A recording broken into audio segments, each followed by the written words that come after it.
This is an interview with Edith Modly for the Virginia Holocaust Museum, Richmond, Virginia. Today's date is December 27th, 2004.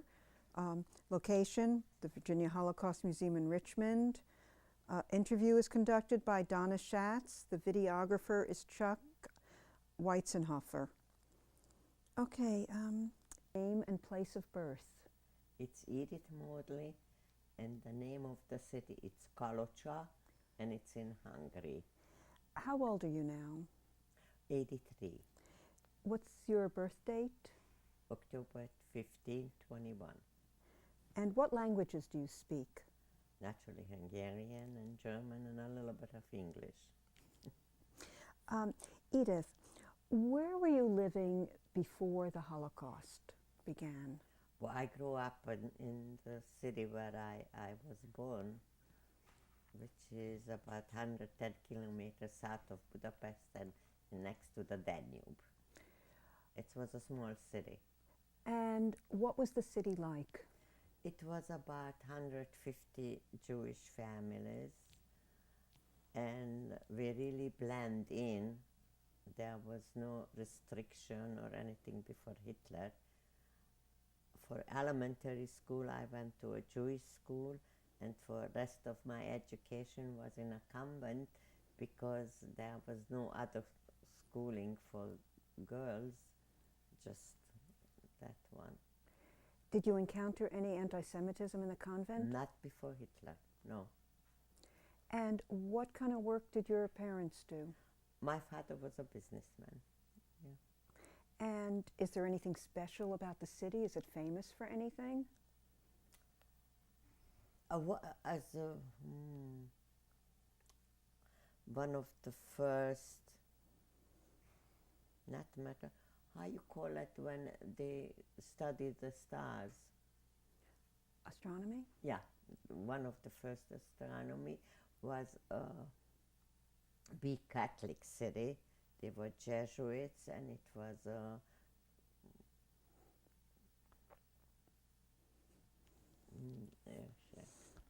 what's the name of a higher rank? Bishop Palace. And is there any product that comes from your yeah, city? paprika. Thanks for mentioning it. So it produces paprika. Yeah, world famous. And what was the predominant religion in the city? Catholic. Did you have, what kind of Jewish upbringing did you have? It's now log. We didn't have any Orthodox Jews in the city, but my parents kept a kosher kitchen, and yeah. And now, what kind of Jewish identity do you have? I am a conscientious Jew, but I'm not religious at all. Getting back to your city, did you have non-Jewish friends before the war? Yeah, my schoolmates, well, there was any distinction between Jews or non-Jews, not from the nuns or not from my classmates. So, when you finished school, what did you do?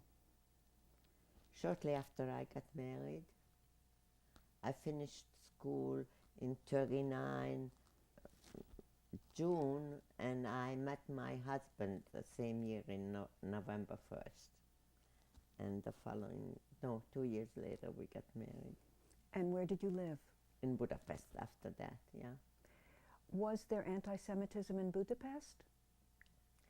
You see, comparatively, Budapest is a big city to the rest of the country. And we just had our friends, which one anti-Semitic. So I really don't know the rest of around our circle, outside of our circle. I'm sure it was. Did the government place any restrictions on Jews? Yeah, after Hitler, naturally. It was the same thing as all over. It started in 39. And how did this affect Jews in Budapest?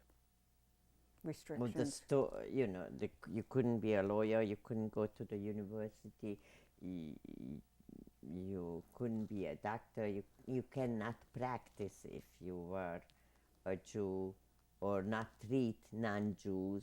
You can treat Jews. And there were no intermarriages. Store were closed, which was held by Jewish owners. It was the same as it was in Germany. Were you affected personally? I was in hiding, otherwise no. When did you go into hiding? 42 fall in 42. Because in Hungary they were the last one who the deportation started in Hungary. Among the neighboring country, Hungary was the last one. Okay, so let me ask you, when did the Nazis occupy Hungary? I know it was March 19, and I think it was 42. No? 44? 44. My mind doesn't serve me as well as So it's supposed to. So until the time that the Nazis entered, occupied Hungary, how was your life? Normal. So you weren't in hiding then? No. Okay, could you describe what that day was like when the Nazis occupied? Not really. Because it didn't hit me right away. It took time until I realized what that's all about. So what happened after that? I went to hiding. I was outskirts of Budapest with the family. My sister was there too, who was 8 years younger than I, and the family who took us had a daughter about the same age as my sister, and the head of the family, the man, first took my sister with the documentation of his daughter, like my sister would be his daughter, and then the following day he came for me and I went as his wife. And we stayed there quite a few months until the Russians start come very close, and then they went for house by house to... Who went house to house? The soldiers and the Nazis. The Hungarian soldiers? Yeah, the Hungarians. And so we had to leave because it couldn't be two wives and two daughters with the same name and same birth certificate. So we had to leave. And then we went to Budapest in a city. One of my husband's friend and army buddy. And we stayed there. My sister stayed there until the end of the war. I had to leave earlier because the bombing was bombing. I didn't say it right again. Was very hard, and I couldn't go down to the cellar. My sister did, and so they couldn't have the nerve to thinking about that the bombing goes on, and I'm up in the apartment. So I had to leave, and then for the last 2 weeks before liberation, I stayed with the aunt of my husband, and the Russian came, and the next day I went home. And I asked 2 Russian soldiers to come with me. And then when I got to the corner, at the street corner where we lived, then I shake hands with them and I said in Hungarian, thank you, because you heard that they were raping girls and I didn't want them to know where I really live. So I said goodbye to them on the corner and then I went home.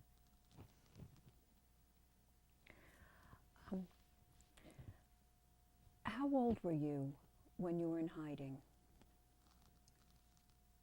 23.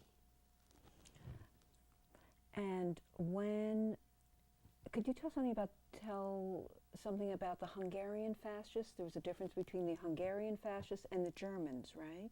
What happened with the Hungarian fascists? I really didn't have any contact with them, but they were people who had And they said that the Hungarian was worse than the German. What happened on your birthday? Yeah, that was the morning when Horthy, who was head of the country, wanted to separate Hungary from the German pact, and that was in the morning, which was on my birthday, October 15th, and by the afternoon the Aerocrest Szálasi took over. How did that affect you? I remember we went to see Walking, that was before the Szálasi came, and we met a young man in front of the parliament, and he wore a yellow star, and we yelled at him, take it off, you don't have to wear it anymore. And then afternoon came and it started to be worse than it ever was. What happened? Yeah, then the Jews had to go to the ghetto, and then the transportation to the concentration camp began. Is that when you went into hiding, right after October Yes. 15th? Mm-hmm. Not, beginning of November. Had you been wearing a yellow star all Never. along? Never.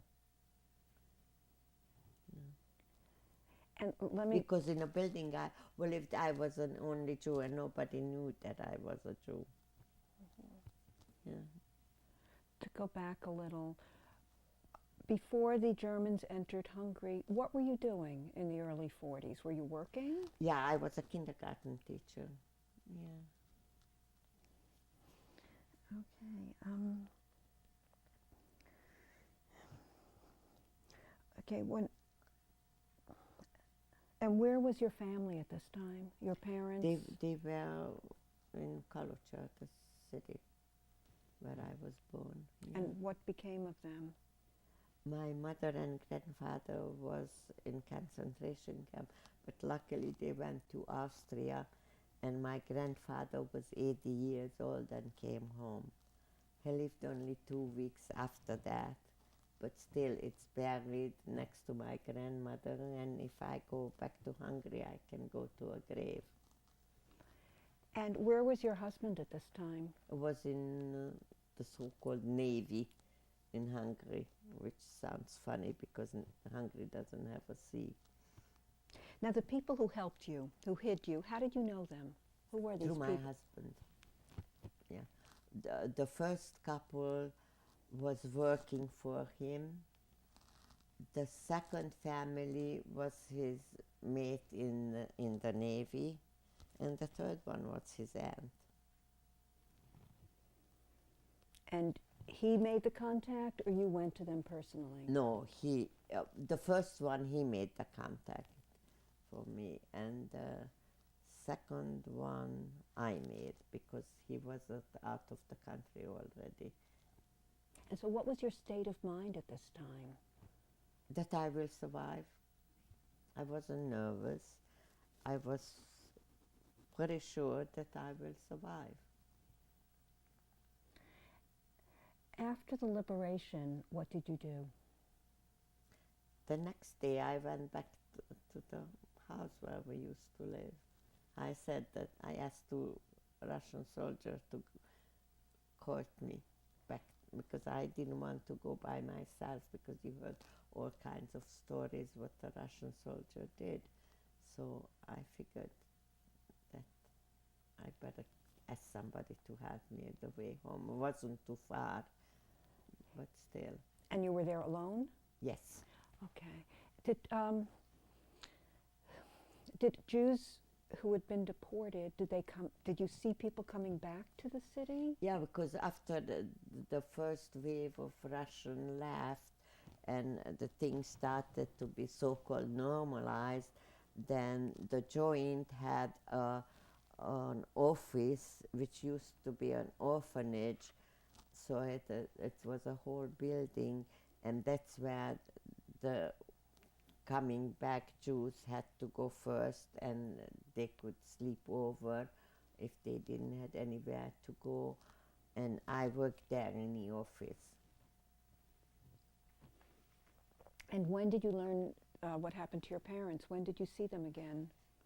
Oh, my father and my brother was in Budapest in the protected houses in Budapest, and my mother came back in the spring of 45. I think it was May. Did you lose family during the Holocaust? Yeah, I don't have any relatives. My father was the youngest son among 9 children, and I don't have any aunts or cousins, so no relatives. No. And what about in your city? Were there Jews? There are no Jews there at all. No Jews, no. Because the few who came back wouldn't stay there. But there are not that many. I think I can count on my 2 hands who survived. So how long did you stay in Hungary after the war? Until 56, which was the Hungarian Revolution. And then we left and stayed in Vienna for a month, and then came to the States, to the Brooklyn Navy Yard. Let me get back to the war. Did you have any contact with German soldiers? Not at all. Mm-hmm. Or the Hungarian police? No. You just avoided them? Yeah. Do you have contact now with survivors, people that you knew from your childhood who are There survivors? are not that many. I have a few friends. One of my closest girlfriends, she lives in Toronto, and we speak every Saturday after the Shabbos is over. I call one week and she calls the other. We alternate. You've gone back to Kalocha, haven't you? Yeah, when I go back to Hungary, which is usually once a year, I always go down because my grandparents on both sides are buried there. And the cemetery is in terrible condition. No one takes care of it. No. The people who live in the city, do you know any people from your childhood there? It was really my brother's friend who wasn't Jewish. Unfortunately, he died, but I kept contact with him until he was alive, and I met his son the year before when I went down. He's the one always who gets me the paprika. So you don't have any problems when you're there? No. Well, usually we go by bus in the morning and go back in the afternoon. So it's really just to the cemetery, have lunch, and go back to Budapest. The first time you went back there after the war ended, what was the reaction of the people to seeing you alive? I never met anybody who I knew. My generation died out. No, when you were a young woman and you went back after the war, the neighbors, how did they react to you? Do you remember? I remember that time the house, which was my parents, was still standing, and Amy and my sister daughter, 3 of us, went down, and I went into the building, and it was chopped up. There were 5 apartments in a building, and I just stood in a yard, and then somebody came out and asked me, "Do you looking for somebody?" I said, "Yes, remembrance." But the house looked completely different than it used to be in my childhood.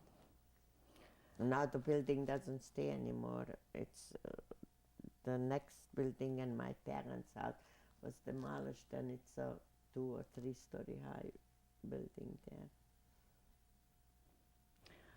Let me get back to the end of the war. When the Russians liberated Budapest, what was life like in Budapest when the Russians were there? Hard. We were lucky because my brother, I don't know how he did it, but he met a Russian officer who was Jewish. And then one other Russian officer who was also Jewish said that we should keep the door locked out the street. No matter how much banging is on, we shouldn't open it. And he lived in our building. He brought us some bread, I remember that. And then after that, matter of fact, that Russian, I remember his name was Ratner. I remember his first name, but his last name was Ratner. He was an officer, and he took us down with the truck to Kalocha, all of us. Edith, is there any memory that stands out from the period when the Germans occupied Budapest? Probably it would. I just like to forget it. I never think about it. Never do.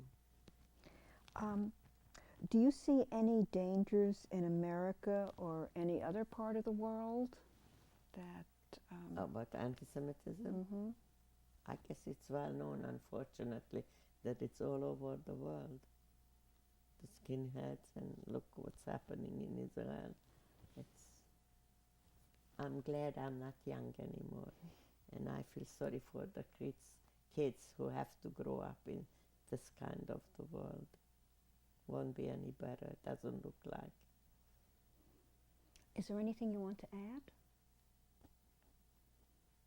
Any experience that I didn't ask about? No, the only thing is that relatively I went through the whole catastrophe easily, and I don't know why or how that I had that easy as I had comparatively to the others, and I'm grateful for that, and I don't know if I really deserve that. Okay, thank you. Thank you.